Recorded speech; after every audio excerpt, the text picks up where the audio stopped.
जय हिंद साथियों। आप सभी का हार्दिक अभिनंदन है, हार्दिक स्वागत है। और इस शैक्षिक परिदृश्य के आप देख पा रहे हैं तीसरा हैशटैग 3। तीसरे वीडियो में रिवीजन जो राउंड चल रहा है, संपूर्ण शैक्षिक परिदृश्य का जो संपूर्ण रिवीजन चल रहा है, उसमें हम उस कड़ी में शैक्षिक परिदृश्य के अंदर तीसरी वीडियो हम लोग देख रहे हैं। और इससे पहले की शैक्षिक परिदृश्य की 2 वीडियो, उससे पहले आरटीई अधिनियम की 3 वीडियोस, जिसमें 2 आरटी 2009 को समर्पित है, एक राजस्थान आरटी को समर्पित है। उससे पहले राष्ट्रीय शिक्षा नीति 2020 के ऊपर शानदार प्रश्नों की एक वीडियो। ये सारी वीडियोस जो है वो सारी वीडियोस अभी तक हम लोग रिवीजन श्रृंखला में कर चुके हैं, और उन सब के लिंक जो हैं, जो बच्चे शायद डायरेक्ट इस वीडियो को देख रहे होंगे, उनको वो वीडियोस देखना बहुत जरूरी है। इसलिए क्योंकि आपकी ज्ञान जो है, आपकी नॉलेज और आपकी तैयारी जो है एक समग्रता की ओर जाती है, और वो तब जाएगी जब आप सारी वीडियोस को क्रम से देखेंगे और उसको सहेज करके रखेंगे। क्योंकि परीक्षा जो आपकी इतनी नजदीक है, उस परीक्षा के दृष्टिकोण से प्रत्येक प्रकार के प्रश्न आपके मस्तिष्क में रहना अत्यंत आवश्यक है। तो मैं ये चाहूंगा जो बच्चे, जो नए बच्चे हैं, जो अभी इस सेशन को नया देख रहे होंगे फर्स्ट टाइम, वो उन वीडियोस को जरूर देखें। और जिन बच्चों ने देख रखे हैं उनको पता है, और इनकी सारी वीडियोस की पीडीएफ जो है वो मैंने एप्लीकेशन में एक श्रेष्ठ रिवीजन प्रश्न नाम से एक मात्र 10 रुपए का एक कोर्स बना रखा है, शायद 10 या 11 रुपए का है। वो आराम से एप्लीकेशन रियासत ऑनलाइन एकेडमी एप्लीकेशन डाउनलोड करके वहां जाके पीडीएफ के माध्यम से भी आप उसको पढ़ सकते हैं, टेस्ट के माध्यम से भी आप उसे दे सकते हैं। ये मैंने कर रखा है, और मात्र 10-11 रुपए के शुल्क पर, नाम मात्र के शुल्क पर, एक तरीके से फ्री है। तो जिन बच्चों ने एप्लीकेशन भी डाउनलोड नहीं किया है, वो इस डिस्क्रिप्शन बॉक्स में वीडियो के वहां एप्लीकेशन का लिंक सबसे ऊपर दे रखा है, वहां लिंक को आप क्लिक करेंगे और वहां से एप्लीकेशन डाउनलोड करके रियासत ऑनलाइन एकेडमी, ये आपको दिख रहा है, लोगो दिख रहा है आर का, डबल आर का, तो आप इस तरीके से कर सकते हैं। ये आपके अध्ययन की, आपके सीखने की निरंतरता के दृष्टिकोण से मैं आपको बस रिमाइंड किए दे रहा हूं।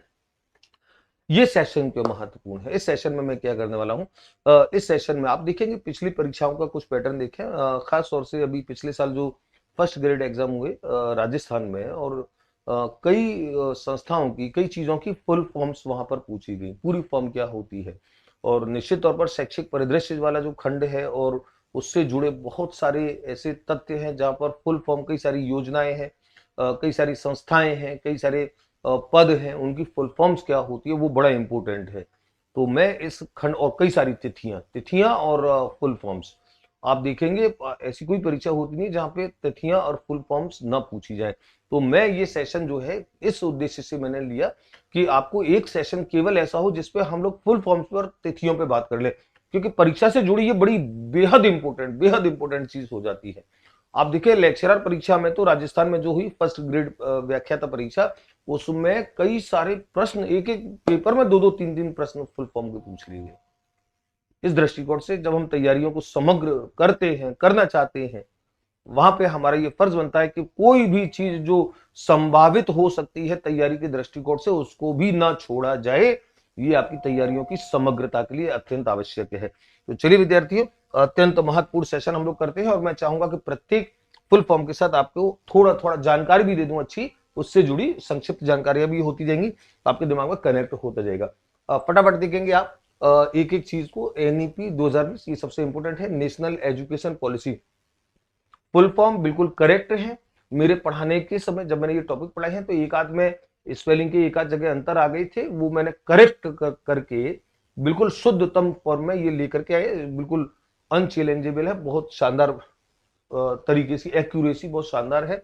आप अनडाउटेडली आप आंख बंद करके बिलीव कर सकते हैं। तो NEP 2020 national education policy, NEP national education policy. FLN जो राष्ट्रीय शिक्षा नीति में एक बड़ा आधारभूत महत्वपूर्ण कार्य है, सबसे पहले सबसे ज्यादा बल इसमें दिया गया है। और एफएलएन का फाउंडेशन लिटरेसी एंड न्यूमरेसी, मूलभूत अंग्रेजी में आएगी, वैसे तो इसको मूलभूत या बुनियादी साक्षरता एवं संख्या ज्ञान बोलती है। तो FLN foundation literacy and numeracy, निपुण, ये निपुण भारत योजना है समग्र शिक्षा के अंतर्गत। राष्ट्रीय शिक्षा नीति में नया ये योजना, national, N for national, I for initiative, national initiative for proficiency in reading with understanding. अच्छा ये ध्यान रखेंगे, ये विद है ना, मैं जिस समय पढ़ा रहा था मुझे उस समय थोड़ा सा मुझे याद है, मैंने इसको एंड कर दिया था, ये विद है मैंने, लेकिन करेक्ट कर दिया है। मैं जिस समय बच्चों को फाइनली मैं जब प्लेटफॉर्म पर देता हूं और जहां पे सीधी सीधी एग्जाम से जाकर बात जुड़ती है, तो हमारे अंदर बहुत ज्यादा संवेदनशीलता होनी चाहिए हर तथ्य को लेकर के, और ये 100% बिल्कुल करेक्ट फॉर्म्स है सारी की सारी। तो रीडिंग विद अंडरस्टैंडिंग, यानी कि अंडरस्टैंडिंग के साथ बच्चा पढ़े एंड न्यूमरेसी और संख्यात्मक कौशल उसके अंदर आए।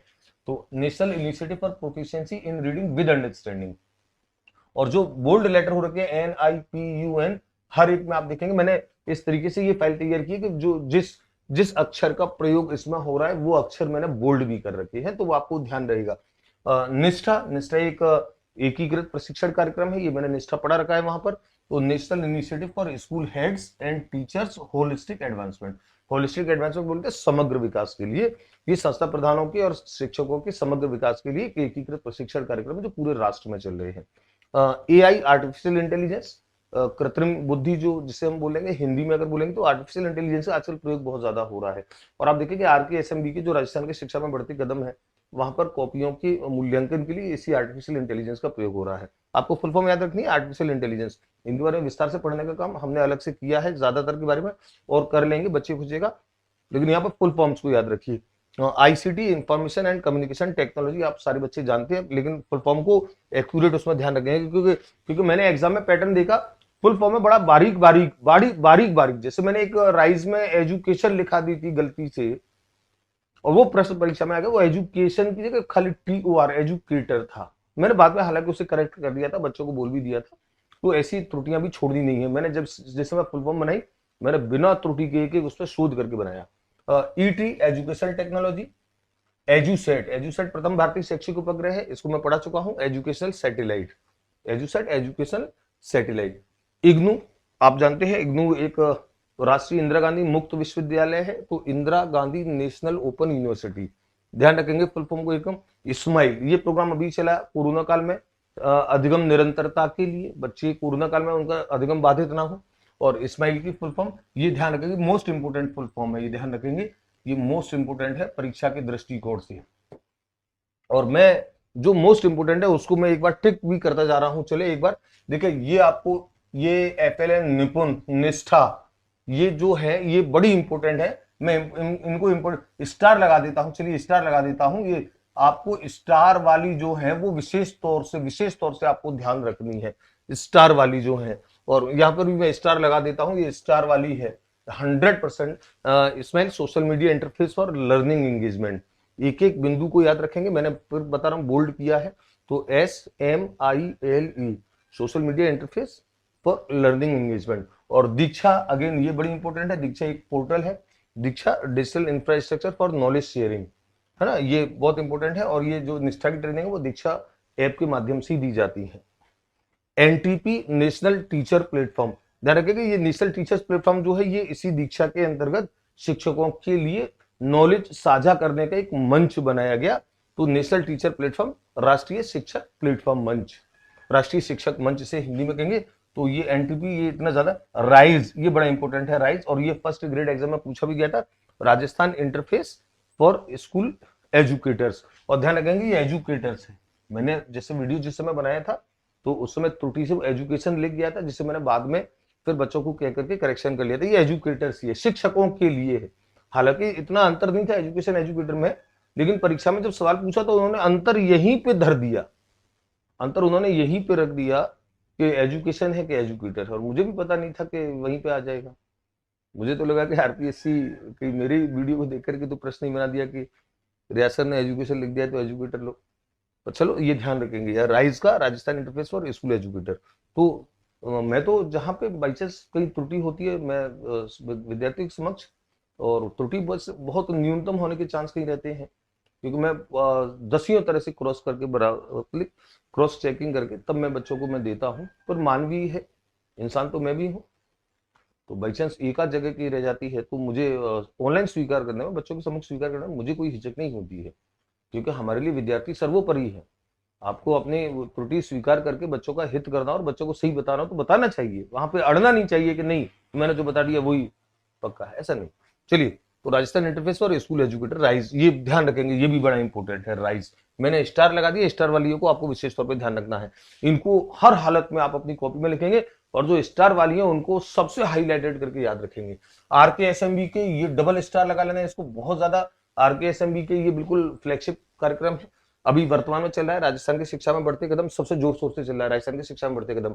SIQE state initiative for quality education, ये भी इंपॉर्टेंट है और ये आपको पता है एक राज्य स्तरीय पहल है क्वालिटी एजुकेशन, गुणवत्तापूर्ण शिक्षा के लिए। SIQE कार्यक्रम था जो मूल्यांकन से जुड़ा है, और इसी SIQE के अंदर ये 2-3 टर्म थी, CCP, बाला, ये 2018 की परीक्षा में आया था, और CCE ना, CCP चाइल्ड सेंटर्ड पेडागोजी, बाल केंद्रित शिक्षण शास्त्र, और बाला ये 2018 के एग्जाम में पूछा गया था, बिल्डिंग एज लर्निंग एड, यानी कि एक बिल्डिंग ऐसी बनाई जाए, भवन ऐसा हो जो बच्चों को सिखाने वाला हो, ये मैं विस्तार से बता चुका हूं। तो बिल्डिंग एज लर्निंग एड, और CC continuous and comprehensive evaluation, ये ध्यान रखेंगे। समसा, ये समसा को ध्यान रखेंगे, ये बिल्कुल नवीन है ये समसा, समग्र शिक्षा अभियान। और मैं यहाँ पर ये बता दूं, समग्र शिक्षा अभियान, अभी आजकल अभियान शब्द का भी प्रयोग खत्म हो गया है, केवल समग्र शिक्षा कर दिया है, लेकिन फुल फॉर्म में समग्र शिक्षा अभियान ही है। अब वर्तमान में ये नवीनतम बिल्कुल है, मैंने अपने वीडियो पढ़ाया था, मैंने वहां बताया भी था कि अभी इसको समग्र शिक्षा अभियान की जगह केवल समग्र शिक्षा बोलते हैं। तो समसा समग्र शिक्षा, और रमसा और SSA, आपको पता है कि रमसा और SSA इन दोनों को ही खत्म करके समसा शुरू किया गया था। तो रमसा की फुल फॉर्म लेकिन आपको याद रखनी है, राष्ट्रीय माध्यमिक शिक्षा अभियान, और SSA सर्व शिक्षा अभियान। और ये ध्यान रखेंगे, फुल फॉर्म्स को आप अच्छे से कर लेना। जो स्टार वाली है उन स्टार वालियों को, RCEE ये वो परिषद थी जो इस प्रारंभिक शिक्षा से जुड़ी थी, SSA से जुड़ी थी, Rajasthan council of elementary education. तो देखें ये SSA और रमसा ये जो दो अभियान थे, सर्व शिक्षा अभियान, माध्यमिक शिक्षा अभियान, सर्व शिक्षा अभियान से एक संस्था जुड़ी, एक परिषद जुड़ी, वो RCEE, और रमसा से एक परिषद जुड़ी, वो इस माध्यमिक शिक्षा परिषद, जिसे अगले पेज में मैं बता रहा हूं। तो RCEE Rajasthan council of elementary education, और ये RCSE Rajasthan council of secondary education. तो Rajasthan council of secondary education, Rajasthan Madhyamik Shiksha परिषद, वो राजस्थान प्राथमिक शिक्षा परिषद थी। और इन दोनों को RCSE, RCEE और RCSE को समाप्त करके अब नया ये बना दिया है, ये करंट है, ये स्टार लगा रहा हूं, Rajasthan council of school education. तो ध्यान रखेंगे, यहाँ पे एस का मतलब था सेकेंडरी, और यहाँ पे एस की जगह SC शब्द का प्रयोग किया, सी स्मॉल है, और इसलिए किया कि आप ये अंतर कर पाए कि RCSE और RCSCE में क्या अंतर है। तो school, this is SC for school, Rajasthan council of school education, ये स्टार लगाना बहुत इंपॉर्टेंट है। यहाँ से कुछ पद है शिक्षा विभाग के, जो शैक्षणिक ढांचा होता है सरकार का, उसमें कुछ पद होते हैं, इनकी फुल फॉर्म भी मैंने ली है, और ये ध्यान रखेंगे। जैसे DPC जो एक जिले में समसा का, समग्र शिक्षा का सर्वोच्च प्रमुख होता है, district project coordinator, district project coordinator बोलते हैं। और इस DPC की सहायता के लिए ADPC होता है। ध्यान रखो, DPC जो पोस्ट होती है वर्तमान में शिक्षा उपनिदेशक के समकक्ष है, DD डिप्टी डायरेक्टर के समकक्ष है, और ADPC जो पोस्ट है वो जिला शिक्षा अधिकारी के समकक्ष होती है, असिस्टेंट डिस्ट्रिक्ट प्रोजेक्ट कोऑर्डिनेटर। तो एक जिले में कोऑर्डिनेटर है ना, यहाँ पे R टाइप होने से रह गया है, एक बार लिख दो कोऑर्डिनेटर।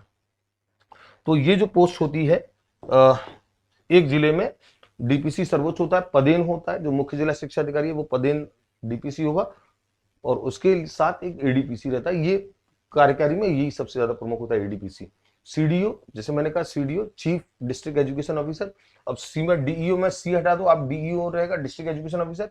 C का मतलब हो जाएगा चीफ, इसको हिंदी में बोलते हैं मुख्य जिला शिक्षा अधिकारी।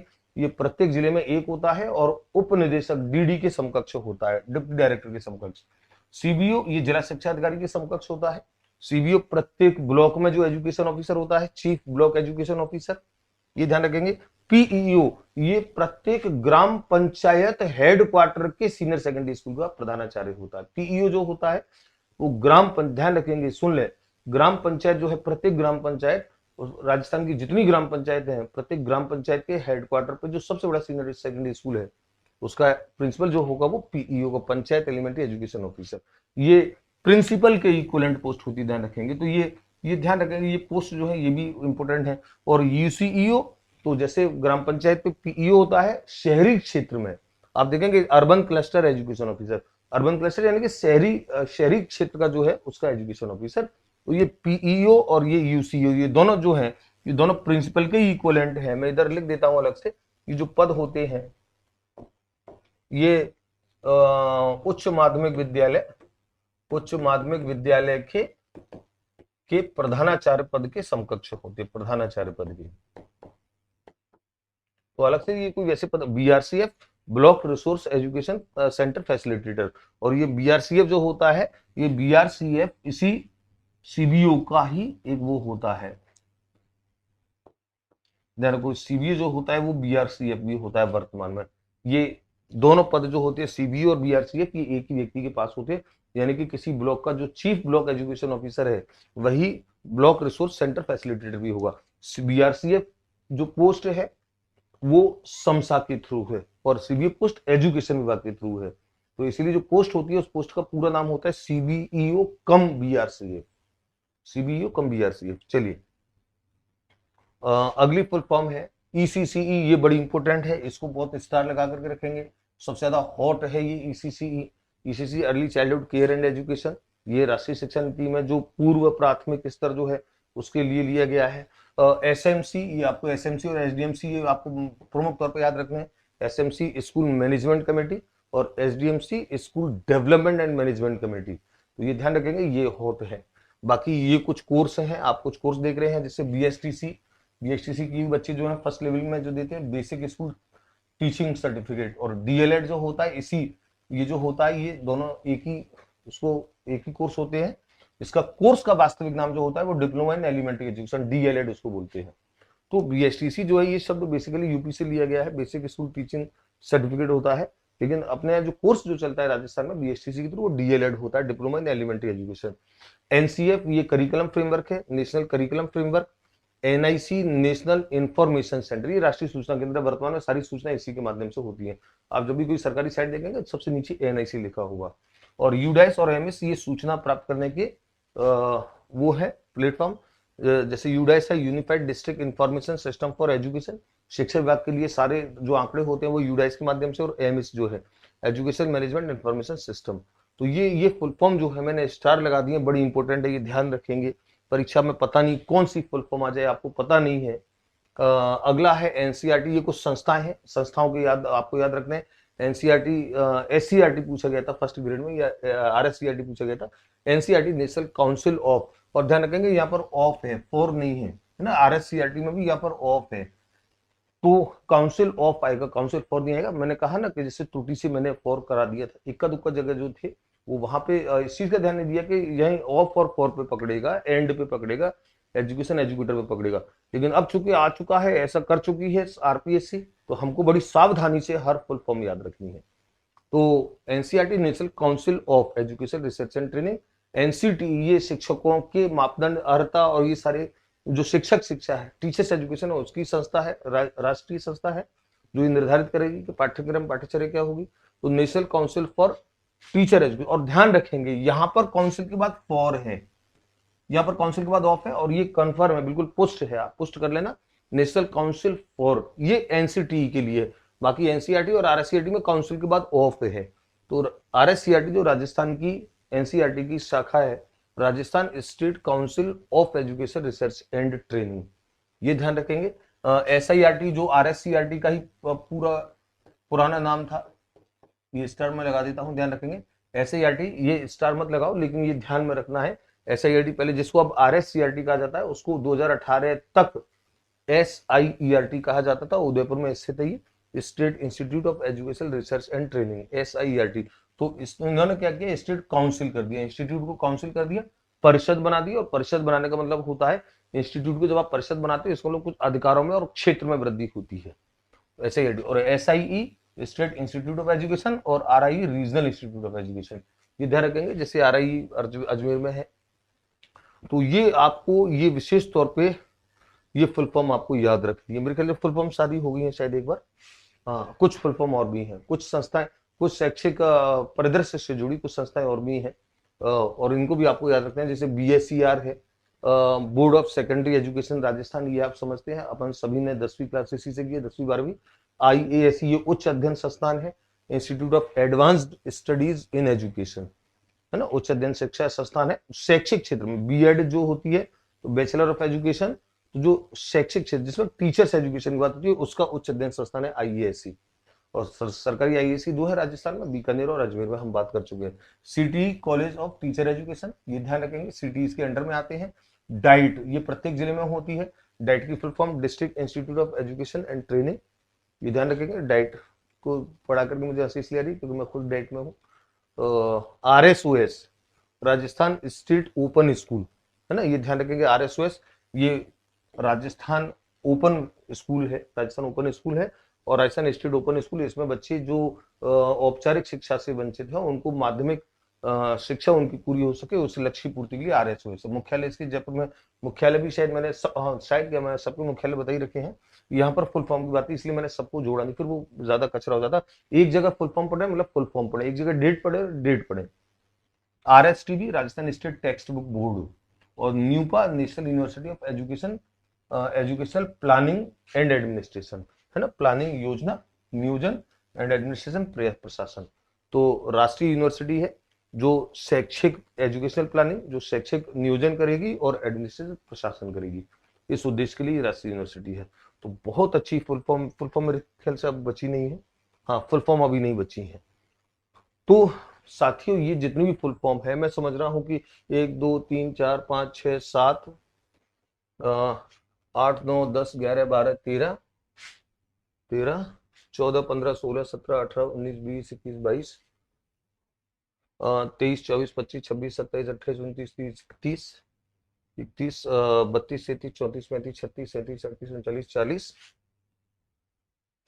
41 42 43 44 45 46 47 47 48 49 50 51 52 53 53 फुल फॉर्म है। तो 53 फुल फॉर्म है, जो स्टार वाली है वो कुछ 15-20 होंगी, वो आपको विशेष तौर पे ध्यान रखनी है। बाकी पढ़ना तो आपको सभी है, ध्यान रखेंगे जब आप इसको देखेंगे पढ़ेंगे तो आपको याद रहेंगी। ये फुल फॉर्म्स को याद रखना है। एक महत्वपूर्ण जो चीज है वो डेट्स आती है परीक्षा में, और ये तिथियां जो है, तिथियों के भी सवाल गत परीक्षा में पूछे गए, तिथियां भी फटाफट फटाफट एक बार देख लो। तिथियां क्या है, जैसे निपुण भारत योजना कब स्टार्ट हुई, 5 जुलाई 2021। निष्ठा 1.0 16 जुलाई 2020 से, निष्ठा 2.0 13 अगस्त 2020, निष्ठा 3.0 1 अक्टूबर 2021। ये निष्ठा के चरणों की अलग अलग डेट है। इस्माइल 1.0 13 अप्रैल 2020, इस्माइल के 2.0 2 नवंबर, और इस्माइल 3.0 21 जून। ये तो शायद मैंने प्रश्न अभी कुछ दिन पहले लिया था। ये ध्यान रखें कि राजस्थान के संबंध में ये बड़ी इंपॉर्टेंट है, निष्ठा बड़ी इंपॉर्टेंट है, निपुण भारत बड़ी इंपॉर्टेंट है।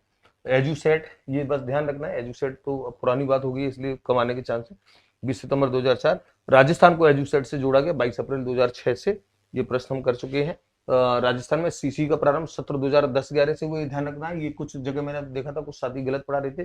2010-11 प्रथम सत्र था, जहां पायलट प्रोजेक्ट के तौर पर, ये पायलट प्रोजेक्ट के तौर पर था, है ना, पायलट प्रोजेक्ट के तौर पर। एसएससी 2001-2002 में प्रारंभ हुआ 9वीं पंचवर्षीय योजना में। रमसा माध्यमिक शिक्षा अभियान 2009-10 में हुआ 11वीं पंचवर्षीय योजना में। और समसा समग्र शिक्षा जो है वो 24 मई 2018 को घोषणा हुई है, नया जो राष्ट्रीय शिक्षा नीति के तहत भी इसको लिया गया है समग्र शिक्षा को। आरटी केंद्रीय अधिनियम लागू होने की तिथि 1 अप्रैल 2010, ध्यान रखेंगे इंपोर्टेंट है परीक्षा में आने की। और राजस्थान शिक्षा का अधिकार अधिनियम लागू होने की तिथि 1 अप्रैल 2011, ध्यान रखेंगे। हालांकि अधिसूचना जो है, अधिसूचना की तिथि आप याद है आपको, अधिसूचना 29 मार्च को, 29 मार्च 2011। तो देखेंगे आप प्रश्न की भाषा क्या आती है उसके हिसाब से डिसाइड करना। राजस्थान में सीसीई लागू होने का वर्ष 2000, अच्छा ये मैंने 2 जगह लिख दिया है। चलो सीबीएसई में जो सीसी लागू हुई वो 2009-10 में लागू हुई, 2009-10 का सीसी में, 10-11 राजस्थान में। तो ये जो तिथियां थी, अच्छा तिथियों के बस यही है, ये प्रमुख तिथियां हैं, ये प्रमुख तिथियों को आप याद रखेंगे। चलिए विद्यार्थियों, ये बहुत ज्यादा आपके लिए बड़ी इंपॉर्टेंट चीजें हैं, फुल फॉर्म्स और वो तिथियां, ये परीक्षा में याद करके जाइए। पता नहीं परीक्षा में कौन सी फुल फॉर्म कौन सा, और अगर तिथियों फुल फॉर्म के 1 2 या 3 प्रश्न भी आ गए, वो 1 2 3 प्रश्न ही आपके सिलेक्शन का आधार बनेंगे। बड़ी इंपॉर्टेंट सारी फुल फॉर्म मैंने ली है। और ये सबसे अंत में एक बार मैं बच्चों को बता ही दूं, गणित का फाउंडेशनल कोर्स मैंने लॉन्च किया। मैंने कहा ये मेरा बड़ा ड्रीम कोर्स है, इस ड्रीम कोर्स को जितना ज्यादा बेस्ट से बेस्ट भारत का बनाया जाएगा, उतना बनाने के लिए पूरी ताकत में लगा रहा हूँ। अभी इसमें लगभग 60 से 70 वीडियोस पूरे कोर्स के आगमनात्मक विधियों से मैंने पढ़ा रखे हैं। आगमनात्मक विधियां होती है जिसमें आप कॉन्सेप्ट को समझते हैं, नीचे से समझते हैं। इससे आपका बेस मजबूत होता है, आपका गणित का भय दूर होता है। और ये कोर्स लॉन्च कर चुका हूं मैं। जिन बच्चों को आगे सारी परीक्षाएं, जहां जहां गणित आएगा 10वीं स्तर तक का, वो भारत की कोई परीक्षा हो, रेलवे की हो, बैंक की हो, एसएससी की हो, राजस्थान की रीट हो, सेकंड ग्रेड, जहां भी फर्स्ट ग्रेड में जहां गणित आता है वहां भी, मतलब जिस बच्चे को कई सारे एग्जाम जहां गणित आता है वो देने हैं, ग्राम सेवक है, पटवारी है, कांस्टेबल है, सब जगह ये गणित आपका बहुत ज्यादा मजबूत करेगा। मात्र 799 में मैंने इतना बड़ा कोर्स दिया है। आने वाले दिनों में इसमें बड़ी एडवांस प्रश्नों के सेशन और कुछ एडिशनल टॉपिक्स जितने भी हैं, एडिशनल टॉपिक बहुत सारे बचे हैं, जो पर्टिकुलर एक सिलेबस में नहीं है उनको सबको शामिल करूंगा। तो ये बड़ा अच्छा एक फाउंडेशन कोर्स बच्चों के लिए बड़ा अत्यंत विस्फोटक रहने वाला है, ध्यान रखो ये विस्फोटक रहने वाला है। और ये अभी कोर्स अवेलेबल है स्टोर में जाकर के। और ये 2 कोर्स की योजना आगामी है, आगामी कोर्स की योजना है, क्योंकि मेरा हमेशा ये मानना रहता है, बच्चों से हमेशा ये बोलता रहता हूँ कि तैयारियां जो है सतत चलने वाली प्रक्रिया होती है। आप उसे कुछ दिनों में या एग्जाम के दिनों में बांध नहीं सकते, क्योंकि केवल एग्जाम के दिनों में हम तैयारी करें। तो ध्यान रखना है आपको, ये मैं बहुत जल्दी लाने वाला हूँ। जैसे ये 1 मार्च के आसपास में इसको लॉन्च करूंगा, और 1 मार्च 2023 के आसपास तो आगामी जो परीक्षा है जो बहुत जल्दी जगह निकलने भी वाली है, जैसे माननीय मुख्यमंत्री महोदय ने घोषणा भी कर दी है। तो आगे जो बच्चे रीट की तैयारियां करेंगे उनके लिए मैंने बड़ा अच्छा इस बार का कॉम्बो पैक पहले के कॉम्बो पैक से ज्यादा बड़ा है, क्योंकि आप हर बार जब आगे बढ़ते हो तो पिछली बार से कुछ बेटर काम करने का प्रयास करते हो। तो उसमें गणित रहेगा, गणित की शिक्षण विधि रहेंगी, पर्यावरण की शिक्षण विधि रहेंगी, हिंदी की शिक्षण विधि रहेंगी, और इन सबका कॉम्बो पैक जो आएगा वो कॉम्बो पैक में हर टॉपिक जो है बड़े शानदार तरीके से, गणित बहुत शानदार तरीके से होगा, गणित की शिक्षण विधि, पर्यावरण की शिक्षण विधि, इसमें कुछ वीडियोज में नई नवीन रिकॉर्ड कर रहा हूँ, वो नवीन रिकॉर्ड करके नया अपडेटेड मैटर बिल्कुल जाएगा। और ये सारा का सारा केवल 999 में। अभी से ऐसे बच्चे जो आगे रीट में सिलेक्शन होना चाहते हैं वो इसको अभी से लेंगे, 1 मार्च से मैं लॉन्च करूंगा। तो इसको लेंगे तो बच्चों की तैयारी बड़ी सुदृढ़ चलेगी, और आगामी परीक्षा में उनके सेलेक्ट होने के चांस बहुत ज्यादा रहेंगे। और ये जो है लगभग 50 अंक से ज्यादा का मैटर कवर करेगा, 50 अंक से, क्योंकि गणित की लेवल फर्स्ट में 20 और 10 30 का तो ये आता है, 10 की ये आती है, 40 10 की ये आती है, 50 प्लस इनकी शिक्षण विधियों की सहायता से अन्य विषयों की शिक्षण विधियां जो होंगी सही वो अलग, तो 50 से ज्यादा का लगभग 61 अंक का मैटर, 150 में से 60 अंक का मैटर है। और ऐसे ही L2 के लिए भी मैं ला रहा हूँ, वहां भी गणित डालेंगे, पूरा गणित डालेंगे, गणित की शिक्षण विधि, विज्ञान की शिक्षण विधि, हिंदी की शिक्षण विधि, और ऐसी सामाजिक का भी कोर्स ला रहा हूँ मैं जैसी गठित कर लूंगा। तो ये रीट L1 के, रीट L2 गणित विज्ञान के, रीट L2 इन कोर्सों को, दोनों कोर्सों को, तीनों कोर्सों को सामाजिक का भी लॉन्च करेंगे हम 1 मार्च से, लेकिन गणित का फाउंडेशन कोर्स लॉन्च है। तो जो विद्यार्थी नया वीडियो देख रहे हैं वो एप्लीकेशन को डाउनलोड करें, वीडियो को आप शेयर करें, वीडियो की फुल फॉर्म और वीडियो आपके लिए लाभप्रद रहते हैं। और जिन बच्चों ने पिछले सेशन नहीं देखे वो पिछले सेशन जरूर देखें, क्योंकि वो बहुत ज्यादा इंपॉर्टेंट है। चलिए विद्यार्थियों, अपने तैयारी कीजिए शैक्षिक परिदृश्य के इस तीसरे वीडियो को आप बहुत अच्छे से देखेंगे, ग्रहण करेंगे, इन फुल फॉर्म के साथ अपना जो काम है वो सब काम को अच्छे से निपटाएंगे, मैं ऐसी उम्मीद करता हूं। और हर एग्जाम के लिए दृष्टिकोण से हर सवाल जो आपके दिमाग में है, आ सकता है, जिसको आप कहीं अपने दिमाग में रख सकते हो, हर उस सवाल को ले करके आपको चलना है, जिससे तैयारियां आपकी मजबूत और ठोस हो और आपकी सफलता के चांस उतने ज्यादा हो। जय हिंद, जय भारत।